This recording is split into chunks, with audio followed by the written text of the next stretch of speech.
ちはミシェルと言います。私の後ろへきっとお守りしますから。攻撃に転じるのは今です。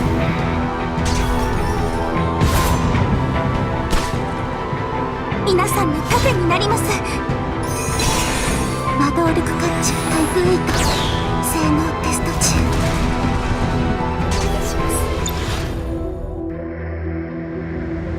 冒険は続きます。くれぐれもお気をつけて。Hey everyone, this is Nitro. In this video, I am going to talk about the way to build Michelle, the other hero of Major Update 41, because as I previously stated, both heroes' coverage is quite rare. So as with the other videos, I'll start by covering her talent, then her skill options for PvP and PvE, her soldiers, and then finally her equipment. So let's begin. First, talent. The first effect is that she'll get increased attack and defense by a certain percentage. It's 20% at 6 stars if you have one or more buffs. Number of buffs depends on the star level once again. Okay. So pretty standard stat increasing effect. The second effect is more interesting. She'll apply 1 stack of Searing Flame to the enemy after dealing damage to them. And each stack of Searing Flame increases AoE damage taken by that target by 4%. These stacks can be stacked, they last 3 turns, and they also can't be dispelled. So, the third and final effect is once the enemies reach 3 stacks of Searing Flame, it will deal fixed damage to all allies within 1 range of them. And that fixed damage is equal to 30% of their remaining health. And after they deal that fixed damage effect, they will lose all Searing Flame stacks. This one is very interesting because it can make it very difficult for the enemies to position around their tank if they have 3 stacks of these debuffs. So a very, very interesting third effect. So clearly she is an AoE attacker. In general, that's what you're building her for. Now, let's go into her skills. So despite primarily being an AoE attacker, if you were to use her for PvE content, which is all about single target strikes, she does have a pretty good combo. Armor Pierce, Roar, and then your third skill will likely be either Magic Armor Substitute, because it allows you to move additional 2 tiles and act again, or you bring Reinforcements, which can restore health after combat. Either one is viable. I kind of like Magic Armor Substitute more, simply because it will also refresh her skills. If they have 2 turn cooldown, then you use Magic Armor Substitute, they get refreshed, and you can continue to use them. So, but Reinforcements is a viable option as well. So that's for PvE content. She's not the best single target damage dealer, but in a nutshell, you can kind of use her. Her main purpose, of course, is Apex Arena, AoE damage dealer, and for that, you would definitely bring her 3C. You will bring a 1-cost skill, which will definitely be Magic Armor Substitute, and then your final one will be one of 2 AoE skills, Scorching Lance or Chrono Stab. So about how Magic Armor Substitute works, which is her highlight skill. What it does is it summons a substitute of yourself at the target location for 2 turns. Okay? This substitute is not a killable unit, and it is not a terrain effect. So you can think of it being like a terrain effect, but it's not actually a terrain effect. What it is whenever you use a linear AoE skill, which is what her 3C is, which is what this Scorching Lance is, which is what this Chrono Stab is, this Magic Armor Substitute will also launch an AoE, the same AoE skill from that location. So, for example, this is a single target line skill with 5 range. So your character will launch a line skill with 5 range, and so will Substitute. Okay. The Scorching Lance is a line skill with 6 range. So you launch out 2 6 range line skills. Okay. And then her 3C is actually 3 straight lines, 3 blocks. So it's a 3x3 in front. So you'll have a 3x3 launched by Michelle and a 3x3 launched by the Magic Armor Substitute, which is quite interesting overall. Okay. Why this substitute is very, very unique is because it can give her a lot of extra range, basically. Think of it this way. She moves up, She drops a substitute in front of her, 2 tiles ahead. Then she launches the Chrono Stab, and that also has 5 range. So in other words, you're moving 3. You're dropping a substitute 2 tiles ahead of you, so that's 5 tiles. And then you're launching a line attack that's up to 10 tiles away from your character. If you have Apex Boots, you're moving 4 tiles, so that's 11 tiles away from your starting location. And if she has a mobility buff, like +2 mobility, she can hit up to 13 tiles away from her, which is absolutely insane. Or 14 tiles if you use Scorching Lance. So just basically a very, very extreme range attack is possible with Michelle. Not so much with her flame attack, but definitely with the other ones. Okay, so that's the first thing about her. So, extreme range line attacks, bringing 2 AoE skills, and the magic armor substitute. Alright. Another thing worth mentioning is several of her skills have cooldown reductions if they hit enough targets. So flame attack, if it hits 3 or more enemies, cooldown is reduced by 3. So it has 5 turn cooldown, reduced by 3, becomes 2 turn cooldown. Okay. Chrono Stab has a 3 turn cooldown period, and Scorching Lance, if it hits 3 enemies, cooldown is reduced by 1, so it becomes 0. Okay. So this is interesting because, keep in mind once again, she launches a line attack, so does the magic armor substitute. So if you can hit 3 enemies with 2 line strikes, you got them refresh. Alright, so that's her skills in a nutshell. Now, let's talk about the soldiers. She has quite a mix of soldiers. Heavy infantry, stone colossi, phalanx, lava titan, empress personal guard, state guard, mass maids. There's also the guardian cavalry. I really don't know anyone that builds guardian cavalry. And given her mobility, you're probably going to bring one of the ones that I mentioned. They're all very viable, okay? But they're pretty much all infantry or Lancer class soldiers. So keep that in mind. So her soldiers are Lancer class or infantry, and her classes are similarly infantry and Lancer. Right. So the class you select can be a tough choice. You may end up rotating between the two depending on the meta. If people run lots of cavalry characters, then you might bring the magic armor general. If people are running lots of Lancer characters, you might switch to the infantry version of her. So let's move on to talk about her gear. Because there's infantry and Lancer, the weapon will change very clearly. So if we're talking Lancer class, the gear will be a lot like Ariane Rod. So let's just sort by Lancer first. And where on earth is my Ariane Rod? Oh, I have her in Holy class, sorry. That's why. Okay, so let's bring up Ariane Rod to start. Right. So, just like Ariane Rod, you may very well want the Scarlet Reaper for the extra fixed damage hit. Right? Carbon fiber armor is great because if you take lots of damage, your attack and skill are increased so that you can do more damage output. Okay. The accessory though will be different here. The accessory is going to be probably either Apex Boots or Apex Boots for the extra mobility, or Judge's Talisman to do extra damage to Holy class characters. We're seeing lots and lots of Holy class characters nowadays. So Judge's Talisman could be a good choice. You get less range, you get increased damage. Okay. And then the helmet is pretty much the standard for infantry and lancers. The Fury of Tyr, right? Damage increase, as always. Skill damage increase by 10%. Right.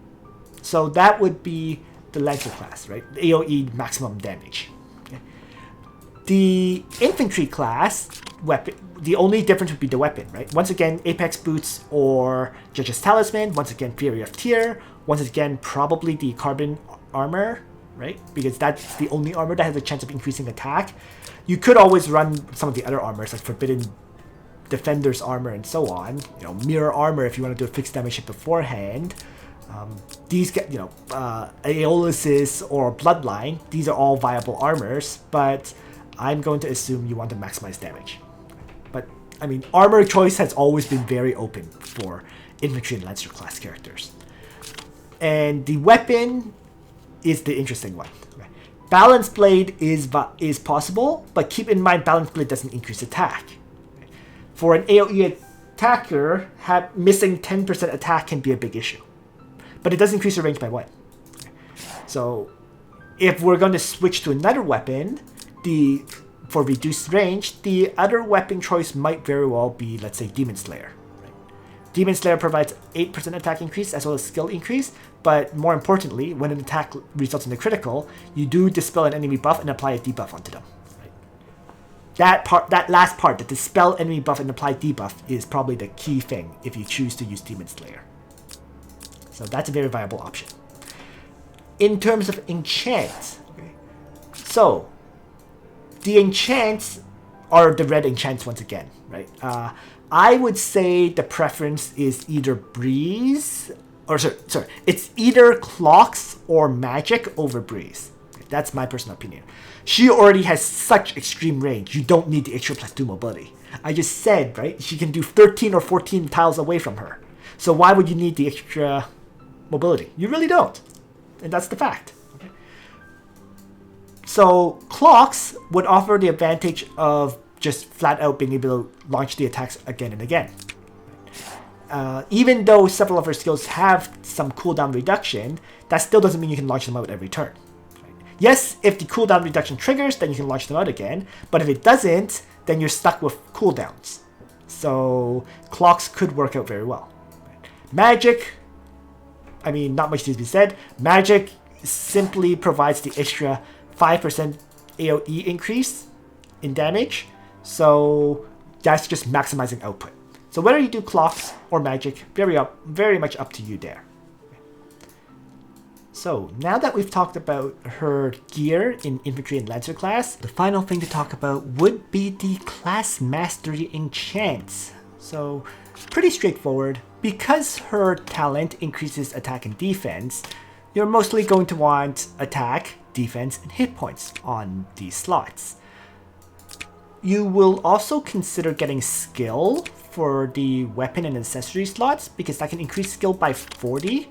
And the skill would especially matter if you use her in the infantry class with a Demon Slayer, because skill increases your crit hit chance, and Demon Slayer, if it crit hits, you remove a buff and you apply a debuff. And of course, getting a crit hit means you just do more damage with your AoEs. Arena enchants will similarly be oriented towards max damage in my opinion, so maximum attack, crit damage increase, crit chance increase, skill, and then the last slot is the one that's up to you. You can get extra defense, you can get extra hit points, you can maybe choose to reduce crit chance damage. Up to you on that last slot. It's a little bit open there.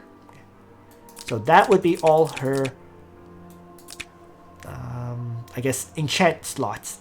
And so let's move on to talk about Michelle in Apex Arena. The first battle example of Michelle in action is a battle where it will be turn 2, where player 1 has done some setup already, and now Michelle is going to drop her summon, and notice how it can be dropped on a terrain tile. So once again, it is not considered a terrain tile. It can't be attacked and so on, but it's considered like a separate terrain tile, if you will. Okay, so now, after dropping that summon, she moves back into the guard range of Hilda and launches out her AoE.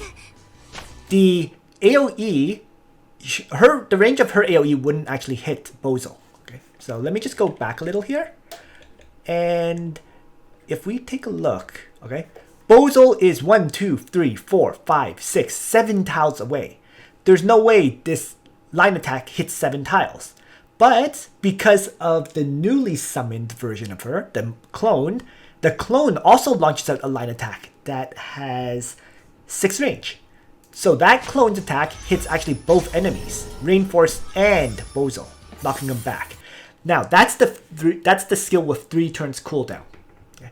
And this Michelle has clocks, and it triggered, so she can use it again. So some luck there.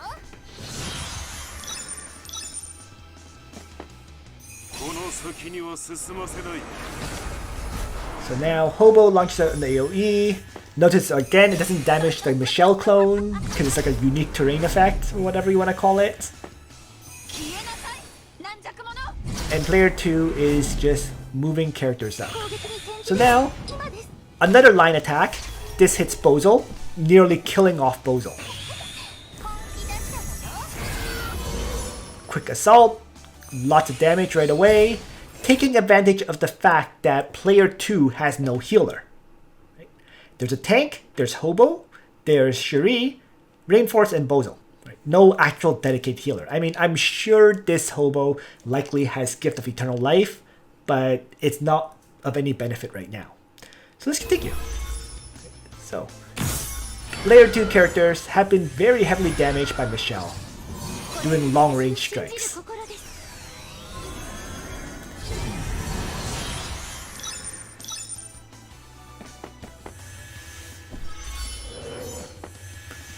Battle continues.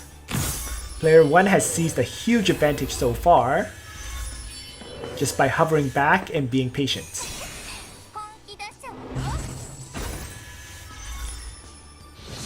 Sissy White continuing to buff up Michelle a bit, trying to build up the coin stacks. Hobo moves up, single target strikes at 3 range, and Gift of Eternal Life heals up Bozo a bit. So pretty much what I expected.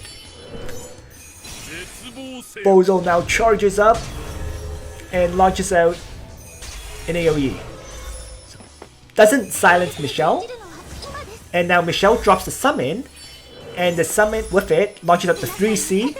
The summon's 3C will hit 3x3, directed down, so it'll hit all the enemies. Okay, you can't double hit a target with Michelle's 3C. Okay, in general, you can't double hit a target period with her AoEs. That would be way overpowered. So it'll only hit these characters once. But they all 3 of them take damage. Cooldown reduction on the 3C.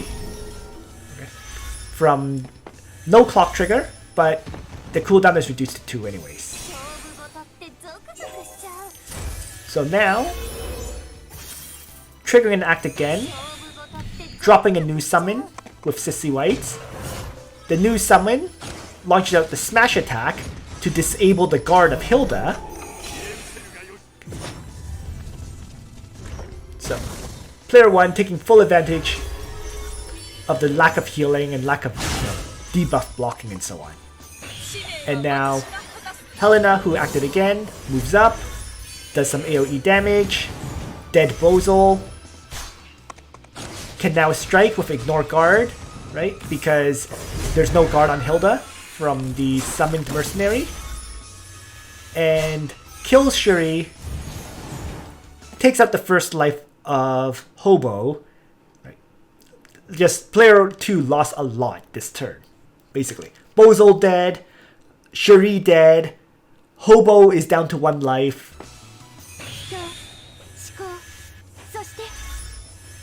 And things are going very well for player 1.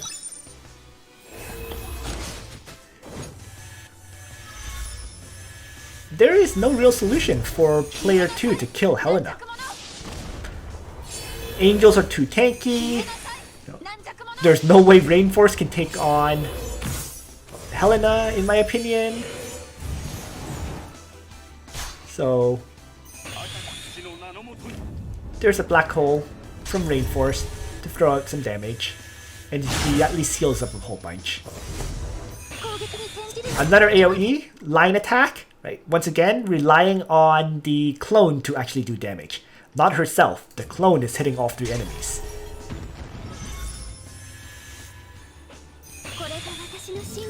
And act again on Helena, and Helena strikes Rainforce. And then Sissy White provides a bunch of healing. And building up lots of stacks of coins. She can act again, yet again, once more. So, there was the fixed damage from Michelle's talent just now. because the enemy had 3 stacks of the talent debuffs. So if I just go back a little, right, after the AoE, boom, some fixed damage. First life of Rainforest taken down, or King of the Red Moon, not Rainforest. AoE hits.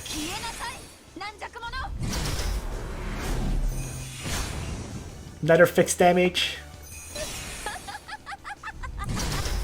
Hilda causing some fixed damage to the other characters.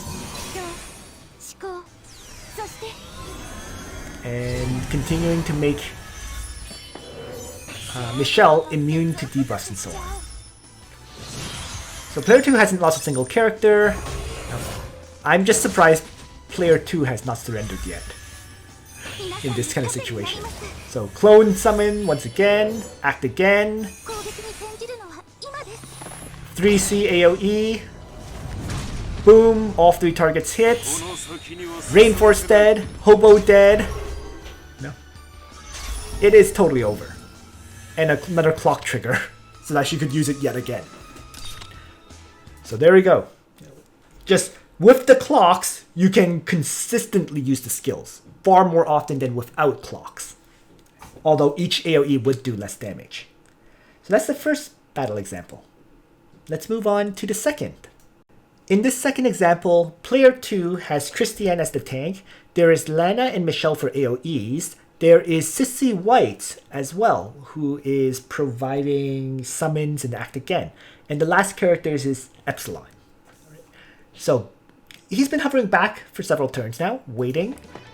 And now there's the summon, and using the summon to attack at long range. So it's 1 tile, 2 tiles, 3 tiles, 4 tiles, 5 tiles, 6 tiles. So launching out the long range attack, hitting the enemy at 6 tiles with the 1 cooldown skill.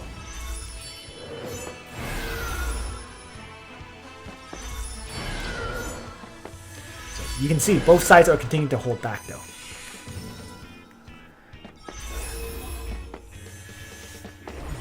So neither side is ready for combat, really. Just hanging back and waiting.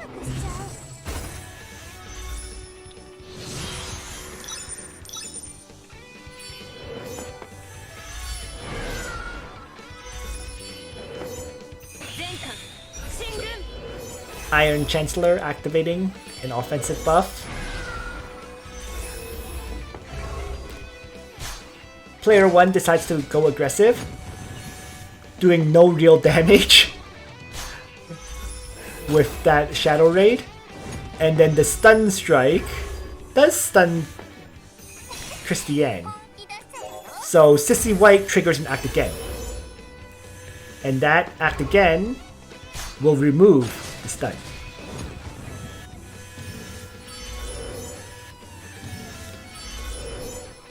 Now that was interesting that he didn't attack Epsilon, choosing to attack the mercenary instead. Not sure what the logic there was. In any case, so some ignore guard striking from D Hartle.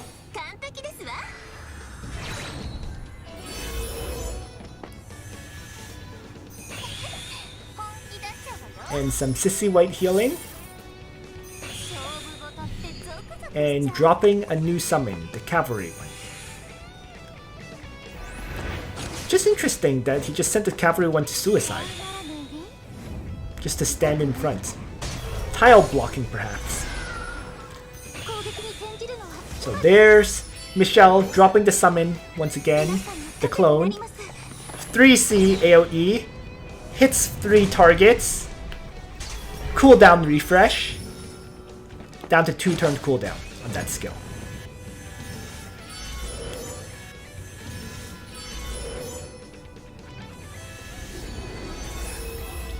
Continuing on. So the 2 Epsilons both have their shield up. And now Lana AoE just absolutely crushes D Hartle.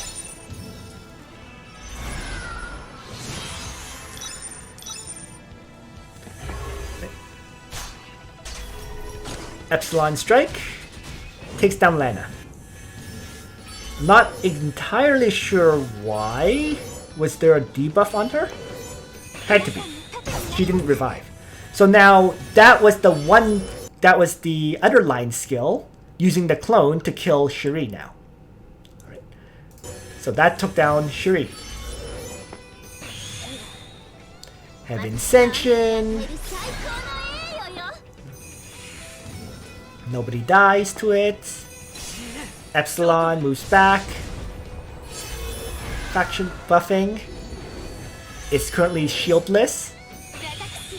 And Christiane charges up. And self-casts an AoE to break the other Epsilon's shield. And some healing goes on.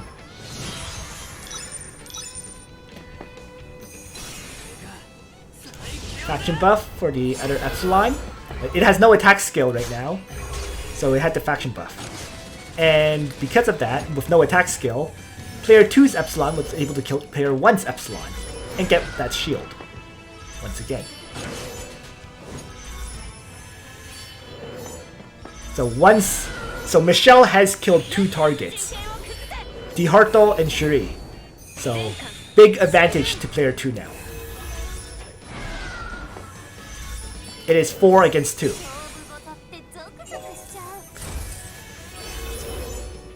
Act again. AoE once again. This finally she's launching it herself. And boom. All 3 remaining enemies killed in one hit. So Michelle showing off the power of that 3C once the map has become smaller. Just a great example of Michelle, the deadliness of her. You can take advantage of the clone to attack enemies at extreme range while staying in your tank's guard range. And when the opportunity comes, you can use the AoE to really rip up those enemies.